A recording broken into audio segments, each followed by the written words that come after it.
Sabbath School Quarterly 2023, Second Quarter, Lesson 5, Extra Reading. Great Controversy, pages 653 to 661. Chapter 41, Desolation of the Earth. Her sins have reached unto heaven, and God hath remembered her iniquities. In the cup which she hath filled, fill to her double. How much she hath glorified herself, and lived deliciously. So much torment and sorrow give her. For she saith in her heart, I sit a queen, and am no widow, and shall see no sorrow. Therefore shall her plagues come in one day, death, and mourning, and famine, and she shall be utterly burned with fire. For strong is the Lord God who judgeth her.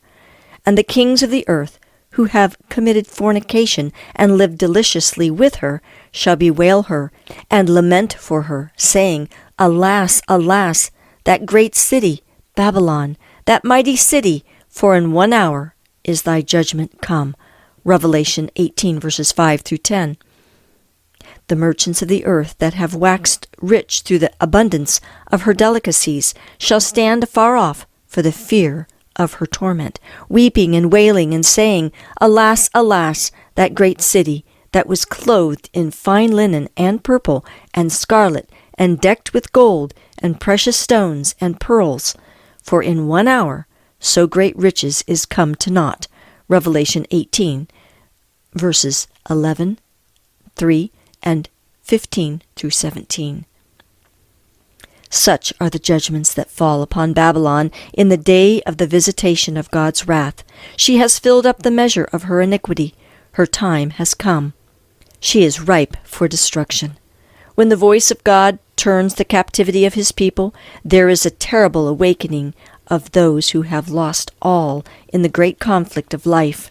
While probation continued, they were blinded by Satan's deceptions, and they justified their course of sin. The rich prided themselves upon their superiority to those who were less favored, but they had obtained their riches by violation of the law of God. They had neglected to feed the hungry, to clothe the naked, to deal justly, and to love mercy. They had sought to exalt themselves and to obtain the homage of their fellow creatures. Now they are stripped of all that made them great, and are left destitute and defenseless. They look with terror upon the destruction of the idols which they preferred before their Maker. They have sold their souls for earthly riches and enjoyments, and have not sought to become rich toward God. The result is their lives are a failure. Their pleasures are now turned to gall, their treasures to corruption. The grain of a lifetime is swept away in a moment. The rich bemoan the destruction of their grand houses and scattering of their gold and silver, but their lamentations are silenced by the fear that they themselves are to perish with their idols. The wicked are filled with regret, not because of their sinful neglect of God and their fellow men, but because God has conquered. They lament that the result is what it is, but they do not repent of their wickedness. They would leave no means untried to conquer if they could. The world see the very class whom they have mocked and derided and desired to exterminate pass unharmed through the pestilence, tempest, and earthquake.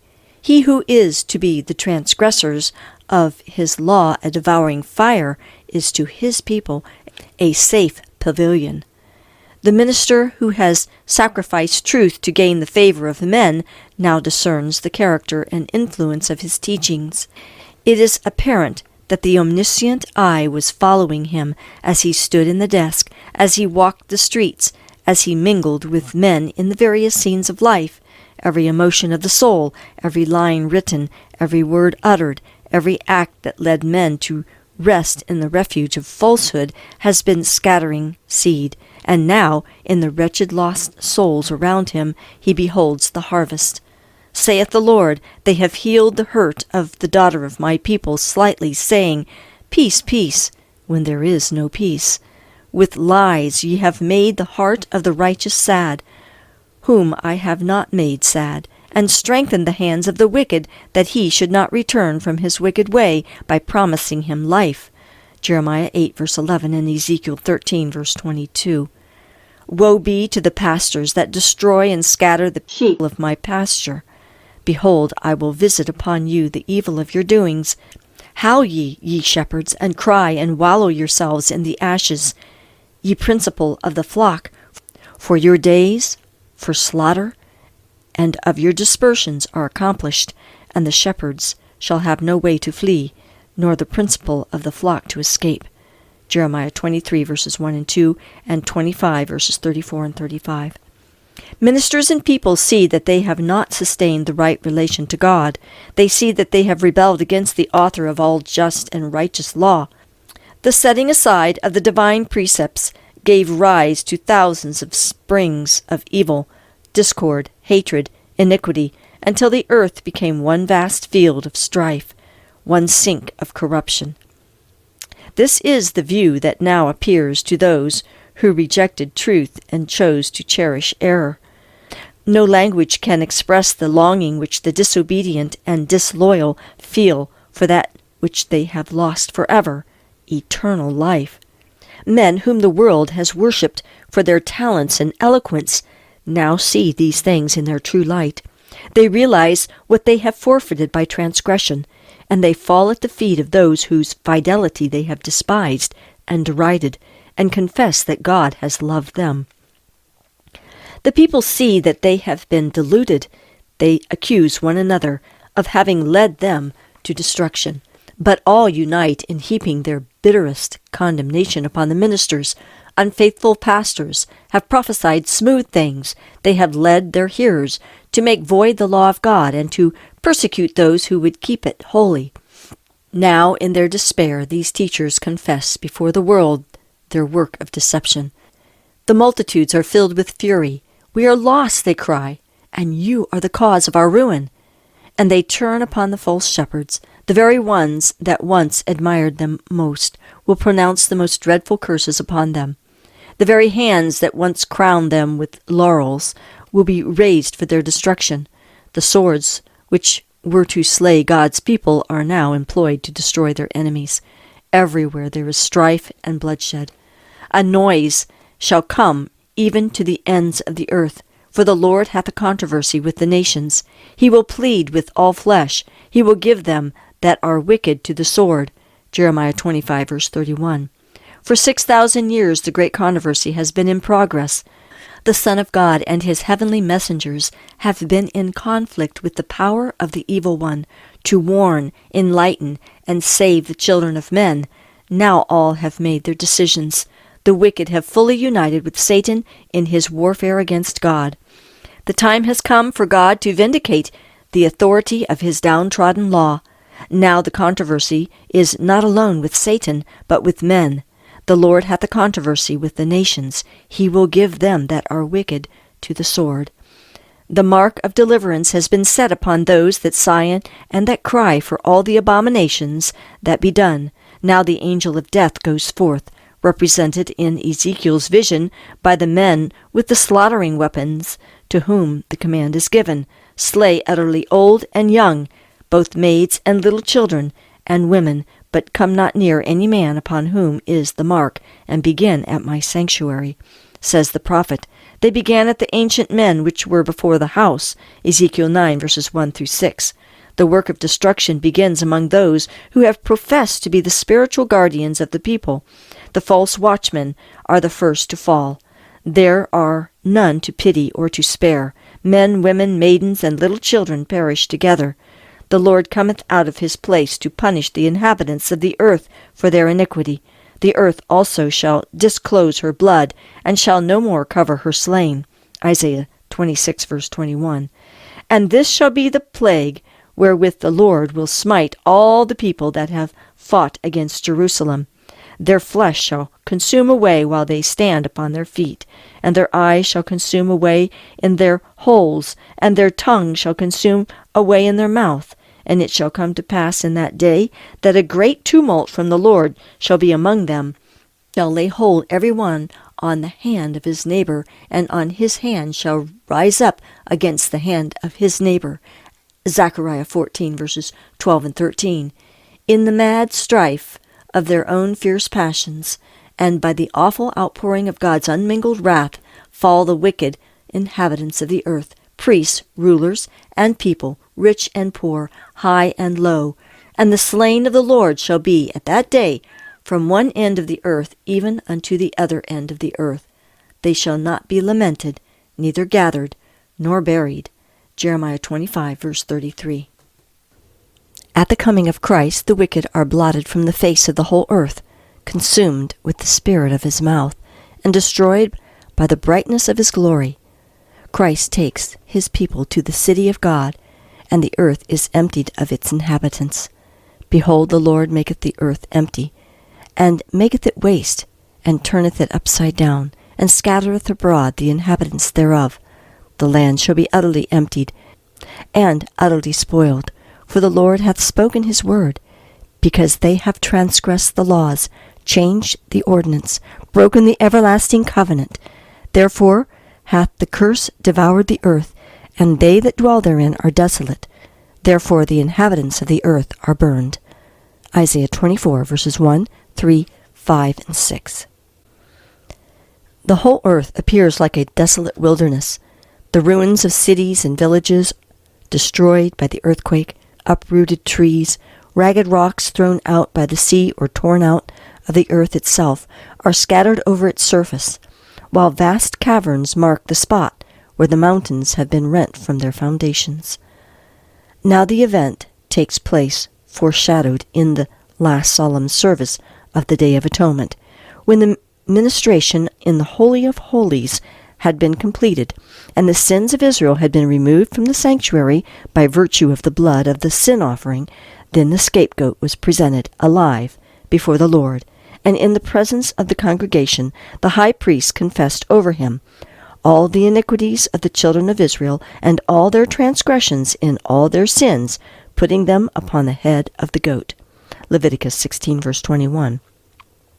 In like manner, when the work of atonement in the heavenly sanctuary has been completed, then in the presence of God and heavenly angels and the host of the redeemed, the sins of God's people will be placed upon Satan. He will be declared guilty of all the evil which he has caused them to commit.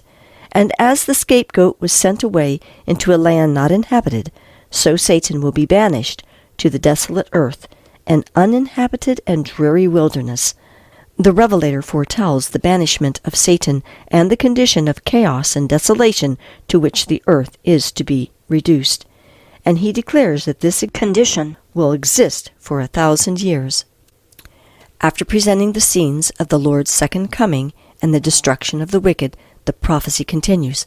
I saw an angel come down from heaven, having the key of the bottomless pit, and a great chain in his hand. And he laid hold on the dragon, that old serpent, which is the devil and Satan, and bound him 1,000 years, and cast him into the bottomless pit, and shut him up, and set a seal upon him, that he should deceive the nations no more, till the 1,000 years should be fulfilled. And after that he must be loosed a little season. Revelation 20, verses 1 through 3. That the expression bottomless pit represents the earth in a state of confusion and darkness is evident from other scriptures concerning the condition of the earth. In the beginning, the Bible record says that it was without form and void, and darkness was upon the face of the deep. Genesis 1, verse 2. Prophecy teaches that it will be brought back, partially at least, to this condition. Looking forward to the great day of God, the prophet Jeremiah declares, I beheld the earth, and lo, it was without form and void, and the heavens, and they had no light. And I beheld the mountains, and lo, they trembled, and all the hills moved lightly. I beheld, and lo, there was no man, and all the birds of the heavens were fled. And I beheld, and lo, the fruitful place was a wilderness, and all the cities thereof were broken down. Jeremiah 4, verses 23 through 26. Here is to be the home of Satan and his evil angels for 1,000 years. Limited to the earth, he will not have access to other worlds to tempt and annoy those who have never fallen. It is in this sense that he is bound. There are none remaining upon whom he can exercise his power. He is wholly cut off from the work of deception and ruin which for so many centuries has been his sole delight. The prophet Isaiah, looking forward to the time of Satan's overthrow, exclaims, How art thou fallen from heaven, O Lucifer, son of the morning? How art thou cut down to the ground, which didst weaken the nations? Thou hast said in thine heart, I will ascend into heaven. I will exalt my throne above the stars of God. I will be like the Most High. Yet thou shalt be brought down to hell, to the sides of the pit. They that see thee shall narrowly look upon thee, and consider thee, saying, Is this the man that made the earth to tremble, that did shake kingdoms, that made the world as a wilderness, and destroyed the cities thereof, that opened not the house of his prisoners? Isaiah 14, verses 12 through 17. For 6,000 years, Satan's work of rebellion has made the earth to tremble. He has made the world as a wilderness, and destroyed the cities thereof. And he opened not the house of his prisoners. For 6,000 years, the prison house has received God's people, and he would have held them captive forever. But Christ has broken his bounds and set the prisoners free. Even the wicked are now placed beyond the power of Satan, and alone with his evil angels, he remains to realize the effect of the curse which sin has brought. The kings of the nations, even all of them, lie in glory, every one in his own house, the grave. But thou art cast out of the grave like an abominable branch. Thou shalt not be joined with them in burial, because thou hast destroyed thy land and slain thy people. Isaiah 14, verses 18 through 20.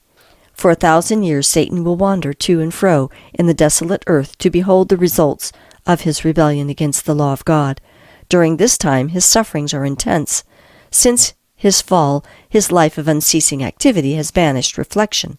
But now he is deprived of his power and left to contemplate the part which he has acted since first he rebelled against the government of heaven, and to look forward with trembling and terror to the dreadful future when he must suffer for all the evil that he has done, and be punished for the sins that he has caused to be committed. To God's people the captivity of Satan will bring gladness and rejoicing. Says the prophet, It shall come to pass in the day that Jehovah shall give thee rest from thy sorrow, and from thy trouble, and from thy hard service wherein thou wast made to serve, that thou shalt take up this parable against the king of Babylon, here representing Satan, and say, How hath the oppressor ceased? Jehovah hath broken the staff of the wicked, the scepter of his rulers that smote the people in wrath with a continual stroke, that ruled the nations in anger with a persecution that none restrained. During the 1,000 years between the first and second resurrection, the judgment of the wicked takes place. The Apostle Paul points to this judgment as an event that follows the second advent. Judge nothing before the time until the Lord come, who both will bring to light the hidden things of darkness, and will make manifest the counsels of the heart. 1 Corinthians 4, verse 5. Daniel declares that when the Ancient of Days came, judgment was given to the saints of the Most High. Daniel 7, verse 22. At this time the righteous reign as kings and priests unto God. John in the Revelation says, I saw thrones, and they sat upon them, and judgment was given unto them. They shall be priests of God and of Christ, and shall reign with him 1,000 years. Revelation 20, verses 4 and 6. It is at this time that, as foretold by Paul, the saints shall judge the world. 1 Corinthians 6, verse 2.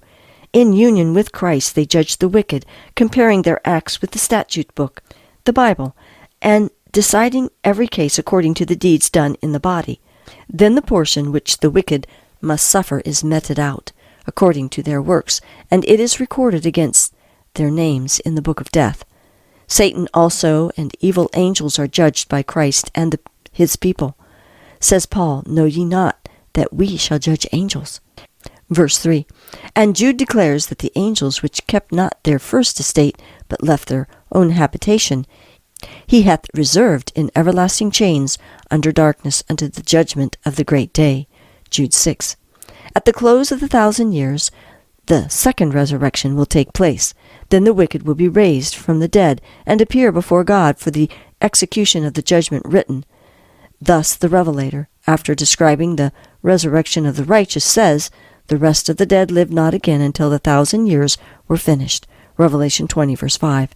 And Isaiah declares concerning the wicked, They shall be gathered together, as prisoners are gathered in the pit, and shall be shut up in the prison, and after many days they shall be visited.